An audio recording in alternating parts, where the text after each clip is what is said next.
My brother mocked me as the broke artist, just because I'm a sculptor, until my billionaire client walked in and shattered his pride. The crystal chandelier at Biestro Lauron cast elegant shadows across our family table, but the atmosphere was anything but refined. I sat quietly in my vintage blazer and paint-stained jeans, watching my family celebrate Mom's 55th birthday while simultaneously dissecting my life choices with surgical precision. I'm Natalie Morrison, though my family had taken to introducing me as our daughter, who's still figuring things out. At 31, I was the disappointment who'd chosen art over accounting, who lived in a converted warehouse loft instead of a suburban mansion, who drove a paint-splattered van instead of a luxury sedan, the black sheep who spent her days creating sculptures that my family couldn't understand and didn't value. So, Natalie, my sister-in-law, Jessica, said with false sweetness, cutting into her perfectly plated salmon, "Are you still doing that pottery thing?" "Sculpture," I corrected gently, taking a sip of water. The wine was too expensive for my supposed budget, according to the concerned looks I'd been receiving. Derek, my older brother and the family's golden child, leaned back in his chair with that familiar smirk. He'd built a successful accounting firm and never let anyone forget it. "Still playing with crayons?" He laughed loud enough to draw glances from nearby tables. "Grow up and get a real job." Mom patted my hand sympathetically, though her eyes held disappointment. "Darling, you know we support your hobby, but wouldn't you be happier with some stability? Derek knows several firms that would hire you." "Art isn't a hobby, Mom," I said quietly. "It's my career." Dad scoffed, adjusting his expensive watch. "Career? Natalie, you're 31 years old. When are you going to stop this fantasy and join the real world?" Jessica nodded sagely. "We're just worried about you living in that warehouse district, driving that old van. It can't be safe. Or profitable," Derek added with a laugh. "What did you make last year? 5,000? 10,000? I smiled and said nothing. They had no idea about the private sales, the international collectors, the gallery showings in New York and London. I'd learned long ago that sharing my successes with this family only led to demands for loans and investments they'd never repay. "There's still time to change direction," Mom continued, clearly thinking she was being helpful. "Remember how talented you were with numbers in school? Derek says his firm is expanding. Into the 21st century, hopefully," I murmured. Derek's face reddened. "My firm is one of the most successful in the state. We handle accounts worth millions." "I'm sure you do," I replied calmly. "The Morrison name means something in this city," Dad added, his voice taking on that lecturing tone I remembered from childhood. "Your great-grandfather built our reputation on solid business principles. Hard work, practical choices, real value." I thought about the sculpture I'd finished last week, the one already sold to a private collector for more than Derek's annual salary. About the commission pieces in my studio, each worth more than this restaurant's yearly revenue. About the gallery in Chelsea that had been courting me for months. "You could still make something of yourself," Jessica said, probably thinking she was being encouraging. "It's not too late to start over." Derek checked his Rolex ostentatiously. "Speaking of making something, I just closed a deal with Morrison Industries. Biggest client we've ever landed. Maybe you've heard of them, Natalie. They're kind of a big deal." I nearly choked on my water. Morrison Industries was one of my most important clients, though they didn't know Derek was related to me. I'd been working on a series of pieces for their headquarters for 6 months. Each sculpture commissioned for more than Derek's entire annual revenue. "Never heard of them," I lied smoothly.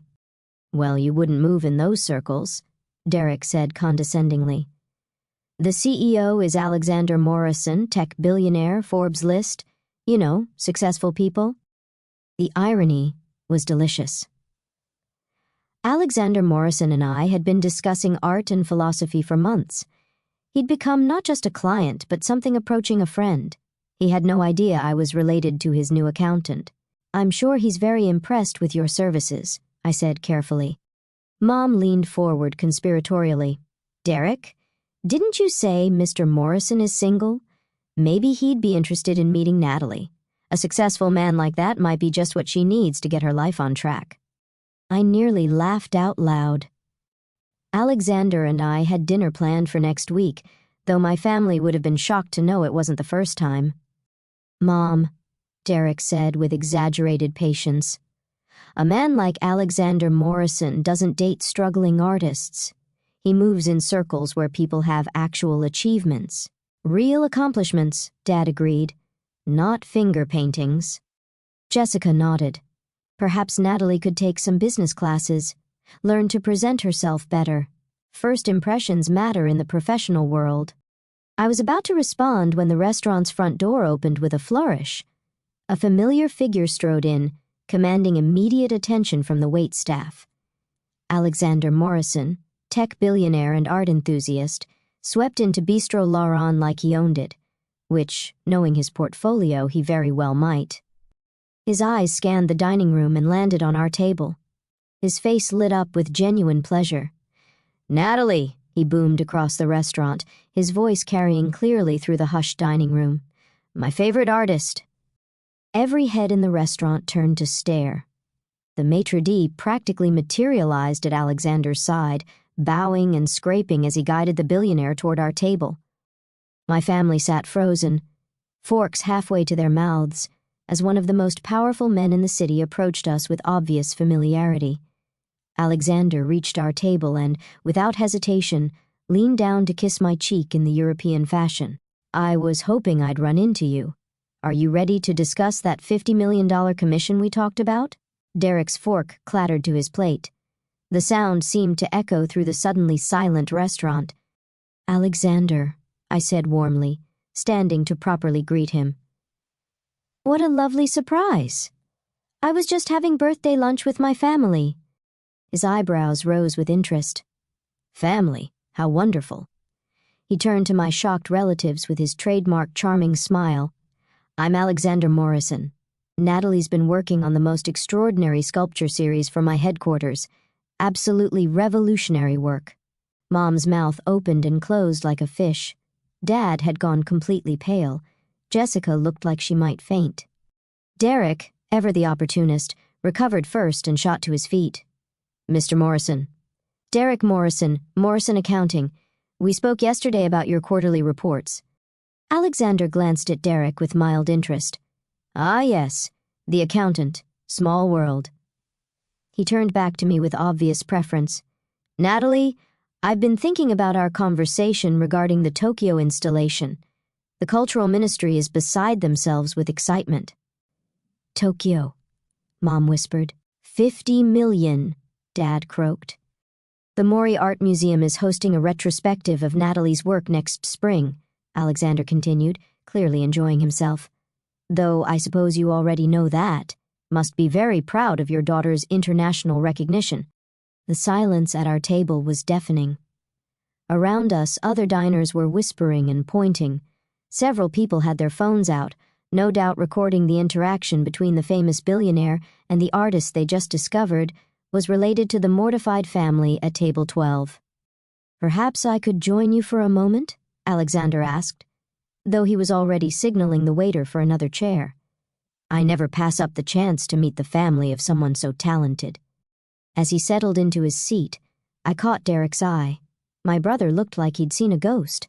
The same brother who'd been mocking my crayons 2 minutes earlier was now sitting across from a man, discussing my $50 million commission. "So?" Alexander said, spreading his napkin with practiced ease. "You must tell me what it was like watching Natalie develop her artistic vision. I imagine you have wonderful stories about her early work." Mom struggled to find her voice. She was always very creative." "Creative?" Alexander repeated with delight. What an understatement. "Do you know her latest piece sold at Sotheby's for $12 million last month? The bidding war was extraordinary." Jessica made a small choking sound. Derek had gone from pale to green. $12 million, Dad managed. "For one sculpture," Alexander confirmed, "though that's hardly unusual for Natalie's work. The piece I acquired last year has already tripled in value. Smart investment, even smarter art. He turned to Derek with polite interest. You're in accounting, I believe. You must appreciate the financial success of your sister's career. Very impressive returns. Derek couldn't seem to form words. This was the same Derek who'd been lecturing me about real jobs and practical choices 5 minutes earlier. I was just telling the family about your Morrison Industries account, I said innocently. Derek was quite excited about landing such a prestigious client. Alexander's smile became slightly sharper. Yes, well, we'll see how that works out. I do so value competence in my business relationships. The threat was subtle, but unmistakable. Derek's face went from green to gray. Natalie, Alexander continued, I hate to interrupt your family celebration, but I have some exciting news. The Venice Biennale has accepted your installation proposal. You'll be representing the United States Pavilion. If Derek had looked shocked before, now he appeared catatonic. The Venice Biennale was to the art world what the Olympics were to sports. It was the kind of recognition that secured artistic legacies. That's wonderful news, I said warmly, though I'll need to finish the Morrison Industries series first. Of course. Take all the time you need. Art can't be rushed. He glanced around the table at my stunned family. I imagine you'll all be attending the opening in Venice. It's quite the honor to have a family member selected for such a prestigious exhibition. Mom nodded frantically, though she clearly had no idea what the Venice Biennale actually was. Alexander's phone buzzed discreetly. He glanced at it and sighed. I'm afraid I need to take this call. European markets, you understand? He stood, kissing my cheek again. Dinner Thursday. I'll have my assistant make reservations at Le Bernardin. Perfect, I agreed. He shook hands around the table, pausing at Derek. Pleasure meeting you all. Derek, I look forward to reviewing those quarterly reports. Accuracy is so important in financial matters. Wouldn't you agree? Derek managed a weak nod. After Alexander left, trailing restaurant staff and lingering stares, our table fell into stunned silence. The waiter approached cautiously to refill our water glasses, clearly aware that something significant had just transpired. Finally, Mom found her voice. Natalie? 50 million? For one commission, I confirmed, though there are others. The art world is surprisingly lucrative when you reach a certain level. Venice Biennale? Dad asked weakly. Think of it as the World Cup of contemporary art. Very selective, very prestigious. Jessica was staring at me like I was a stranger. You're famous in art circles? Yes, I've been featured in Art News, Art Forum, the New York Times art section. My work is in several major museum collections. Derek finally spoke, his voice barely above a whisper. Why didn't you tell us? I considered the question carefully. Would you have believed me? Or would you have accused me of fantasizing again? The truth hung in the air between us. We all knew the answer. Besides, I continued, I tried to share my successes early on. Remember when I got my first gallery showing? You all missed it because Derek had a golf tournament. When I sold my first piece for 6 figures, Dad told me it was probably a fluke. When the Times reviewed my exhibition, Mom said she hoped I wasn't getting a big head about my little hobby. They had the grace to look ashamed. The warehouse loft you're so concerned about? I continued. I own the entire building. It's worth about $8 million. The van you think is unsafe? It's custom designed for transporting valuable artwork. Costs more than Derek's BMW. Derek winced. I don't live the way I do because I can't afford better. I live this way because it suits my work and my values. I don't need a mansion to prove my worth. Mom reached across the table. Sweetheart, we had no idea. You had no idea because you never asked. You never showed interest in my work, never attended my exhibitions, never bothered to learn about contemporary art or what I was building. Dad cleared his throat uncomfortably. We thought we were being realistic, practical. You thought you were being superior, I corrected gently. There's a difference. The waiter approached with dessert menus, But the mood at our table had shifted dramatically. My family was looking at me with new eyes, and I could practically see them recalculating every assumption they'd made about my life. "The commission Alexander mentioned," Jessica said hesitantly. $50 million for a series of 7 large-scale installations. It's a 3-year project that will transform Morrison Industries' headquarters into a cultural landmark. And you two are, Mom fished delicately, friends, colleagues. He's one of the most knowledgeable art collectors I've ever met. We share similar aesthetic philosophies. Derek finally managed to speak. "Natalie, I owe you an apology. We all do." I studied my brother's face, looking for signs of genuine remorse versus damage control. "Do you, Derek? Or are you just realizing that insulting me might damage your relationship with your biggest client?" His face flushed red. "That's not, It's exactly what you mean," I said calmly. "And that's fine. Business is business.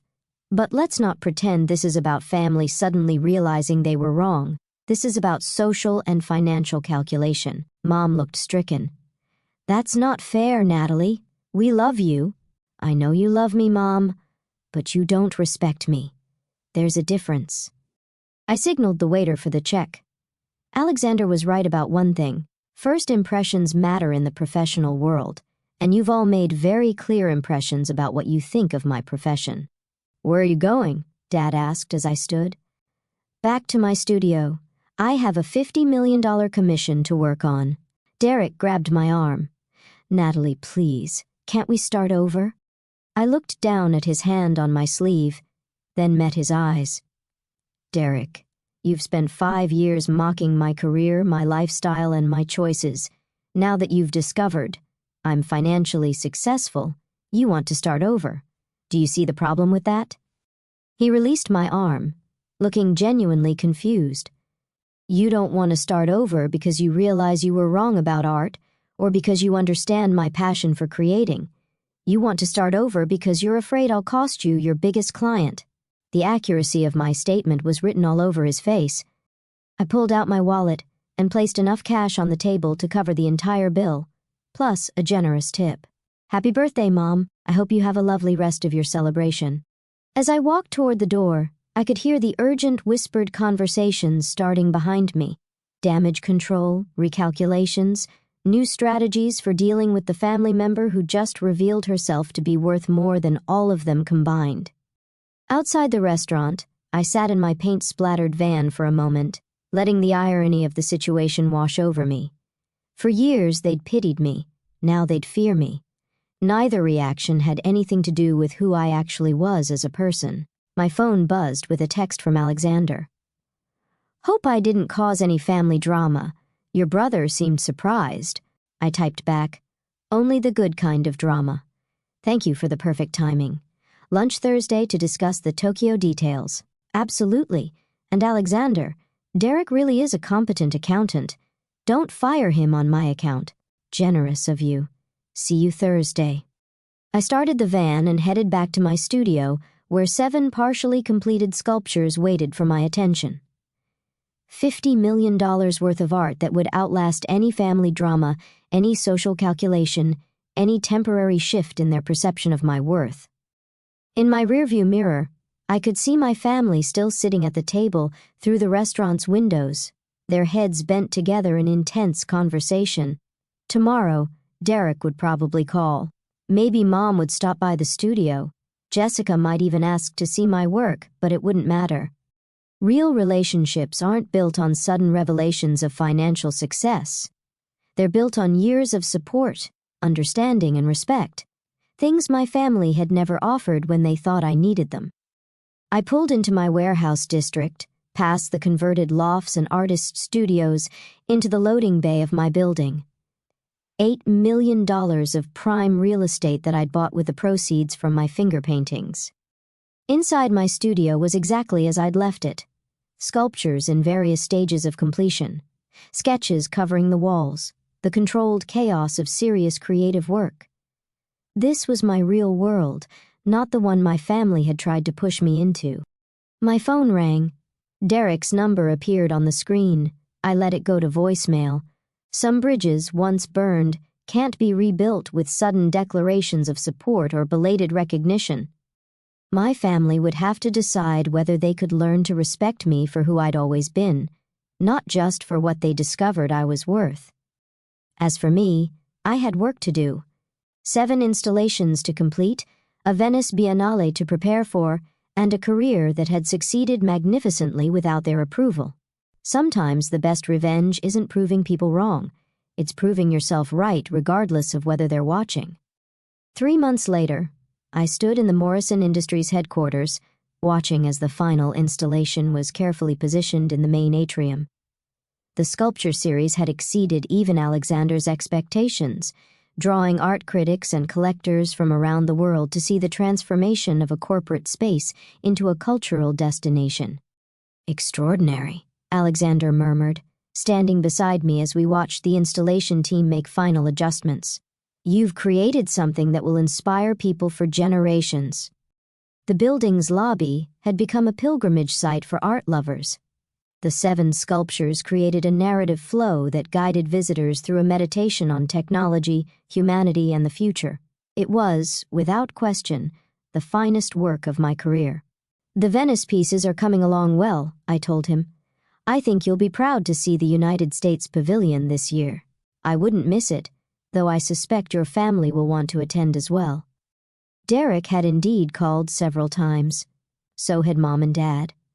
They'd all expressed interest in learning more about art and being more supportive. Jessica had even asked if she could bring her children to see my studio. "We'll see," I said diplomatically. "You're being generous considering how they treated you." "I'm being practical," I corrected. "Holding grudges takes energy I'd rather spend on creating."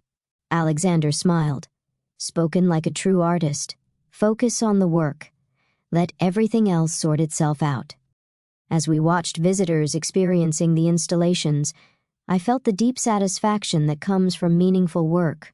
Money was wonderful, recognition was gratifying. But this, watching people connect with art in a way that expanded their understanding of the world, this was why I'd chosen this path. My phone buzzed with a text from Derek. "Saw the piece in the Times about the Morrison installations. Mom wants to know if you'd like to have dinner this Sunday. No agenda, just family." I considered the invitation. My family had learned an expensive lesson about assumptions and respect. Whether they'd learned it permanently remained to be seen. But Alexander was right. The work was what mattered. Everything else would sort itself out. I typed back, "Sunday works, but I choose the restaurant this time. After all, if we were going to rebuild our relationship, it might as well be in a place that appreciated real artistry." Some victories aren't about proving people wrong. They're about proving yourself right, and then having the grace to share that success with people who are finally ready to understand what they've been missing all along.